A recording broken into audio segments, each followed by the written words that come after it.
Oi, pessoal. Hoje a gente vai falar sobre um assunto que provavelmente chama mais a atenção das pessoas quando estão procurando um emprego no exterior, que é o salário. Então, hoje eu vou mostrar para vocês alguns relatórios que mostram uma média de quantas pessoas conseguem ganhar dependendo do cargo que elas forem trabalhar nessas empresas. Vocês vão ver que vão ter vários cargos de empresas que são dos Estados Unidos, Europa, e etc., que procuram mão de obra aqui do Brasil, e vocês vão ver que não vai ser só programador, por exemplo. Então, você tem um leque muito grande de trabalhos que você pode procurar ali também. E uma coisa que é sempre muito bom a gente falar antes de começar a olhar mais essa parte dos salários é que muito provavelmente você nunca vai ganhar o mesmo salário de um nativo do país da empresa. Isso é uma prática muito comum e as empresas fazem exatamente isso para conseguirem buscar mão de obra qualificada por um preço mais barato. Então isso não quer dizer que elas não confiam em você ou não confiam no seu serviço ou te acham uma pessoa menos qualificada. É só uma decisão estratégica das empresas para elas conseguirem aumentar o lucro delas e conseguirem pegar pessoas que vão conseguir contribuir com menor custo. Então, é apenas uma decisão da empresa mesmo. Óbvio que tem empresas específicas que podem acabar fazendo o mesmo salário para todo mundo, mas não é uma regra. A regra é sempre a gente ganhar ali cerca de 50 a 70% menos do que as pessoas que moram no país mesmo. Então, já deixando isso bem claro para vocês desde o começo. Uma das coisas que é sempre bom a gente deixar claro também é o salário médio do brasileiro quando a gente faz esse tipo de comparação. Então, em 2025, no ano passado, esse número foi de aproximadamente R$ 3.600 por mês, o que dá mais ou menos uns US$ 700 por mês.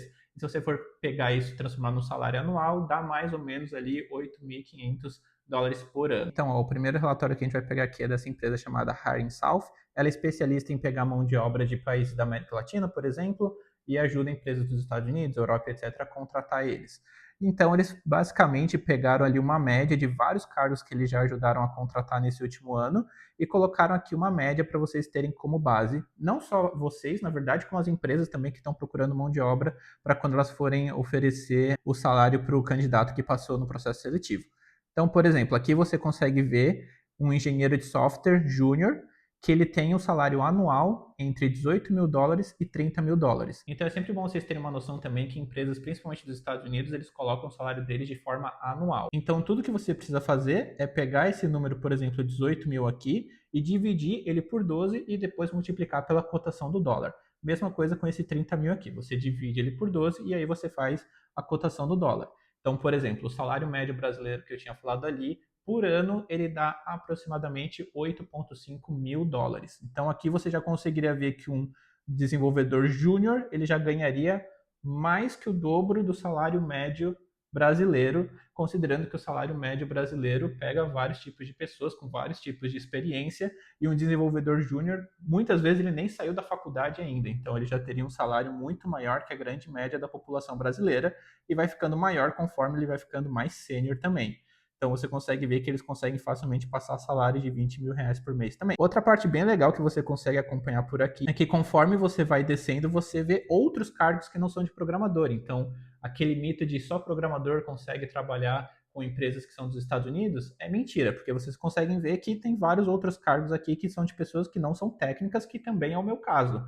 Então vocês conseguem ver na parte de finanças, você consegue ver na parte de marketing, a parte de customer success, que é a parte que eu trabalho também, ou a parte de suporte em si, você consegue ter uma base desses salários aqui de forma anual, e aí você consegue comparar se vale a pena para você ou não. E uma opção que tem aqui que é bem legal que está escrito é de assistente virtual. Só explicando de uma forma bem genérica, é meio que como se você fosse uma secretária à distância de uma pessoa que está lá nos Estados Unidos e você consegue ajudar com tarefas e rotinas de agenda do dia a dia dela mesmo. E é bem legal porque como assistente virtual você consegue ter múltiplos clientes que conseguem te pagar, como você consegue ver aqui, em média ali até US$ 2.000 por mês cada cliente também. E para vocês terem uma noção aqui em números, você consegue ver alguns cargos, a média de salários dos Estados Unidos desses cargos, as médias de salários da América Latina desses cargos e quanto que a empresa consegue salvar de dinheiro por contratar mão de obra da América Latina. Então é aquilo que eu falei, a gente acaba recebendo ali cerca de 50 a 70% menos, mas de novo, não quer dizer que eles não confiam no nosso trabalho, que eles acham a gente menos qualificado, é apenas uma decisão estratégica da empresa. E bom, esse outro relatório que eu vou mostrar aqui para vocês é de uma outra empresa chamada Remotely Talents, eles também procuram mão de obra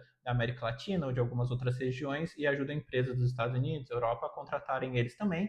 Eles também fizeram um relatório baseado em 2025, então vocês conseguem ter uma noção. E aqui está até separado por outras regiões, então você consegue ter uma noção se a gente está ganhando mais que outras regiões do mundo ou não. Então, ó, aqui você consegue ver, por exemplo, que tem gestor de tráfego, especialista de marketing digital, especialista de SEO, e vocês vão perceber que a maioria dos salários, até a parte inicial deles, acaba passando dos 10 mil reais por mês também. Então são salários altos que você não precisa de uma experiência tão grande assim para já começar com eles também. E aí você consegue ver, por exemplo, que tem várias outras opções aqui também. Então, por exemplo, tem de design gráfico, tem aqui também de marketing de conteúdo, gerente de rede social, tem editor de vídeo, UX, UI, tem gerente de marketing de influência, e tudo isso aparece aqui com salários iniciais, ó, que variam ali de 1.800 até 3.500 dólares por mês.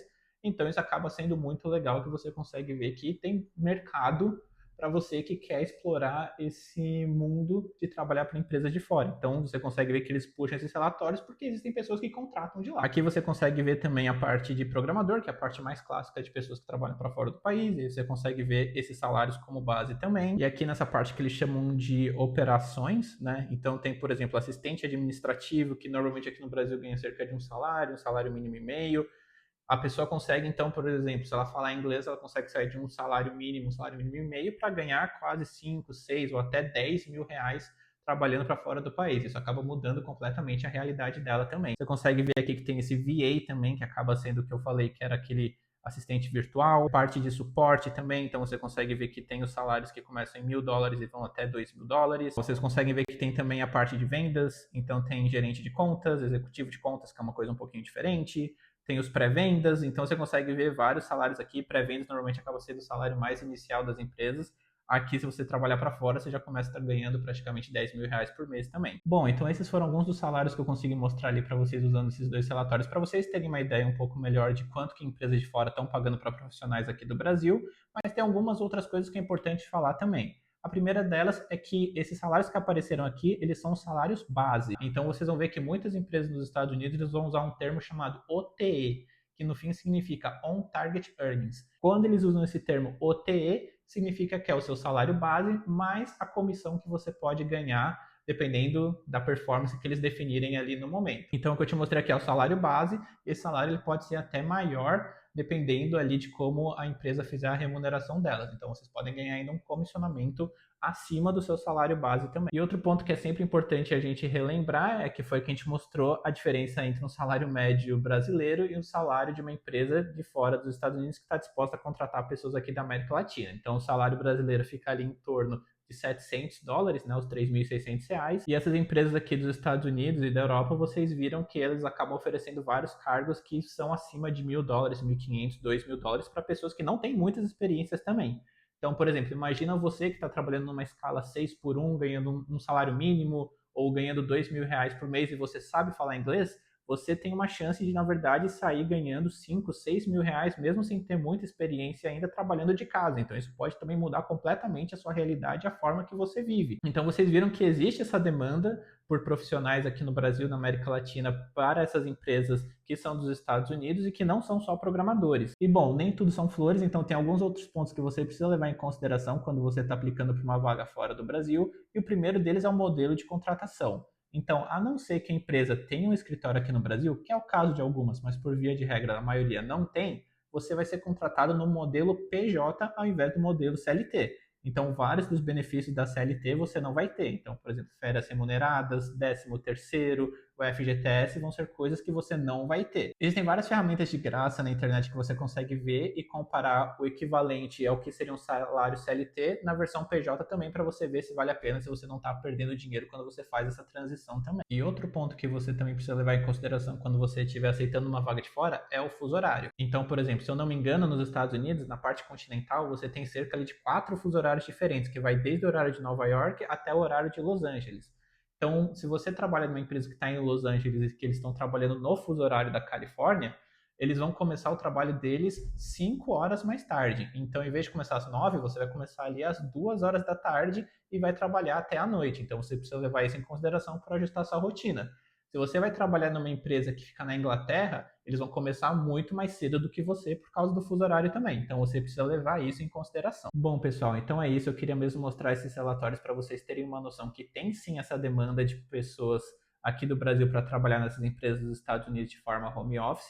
E também para vocês terem uma noção, quando vocês estiverem fazendo as suas entrevistas, de quanto vocês vão poder pedir quando eles perguntarem a sua pretensão salarial também. O principal ponto desse vídeo não era simplesmente falar sobre o salário em dólar. Claro que isso é muito legal e chama muita atenção, mas é também um ponto para vocês verem que não é necessário vocês se limitarem apenas ao Brasil ou apenas à região que você está.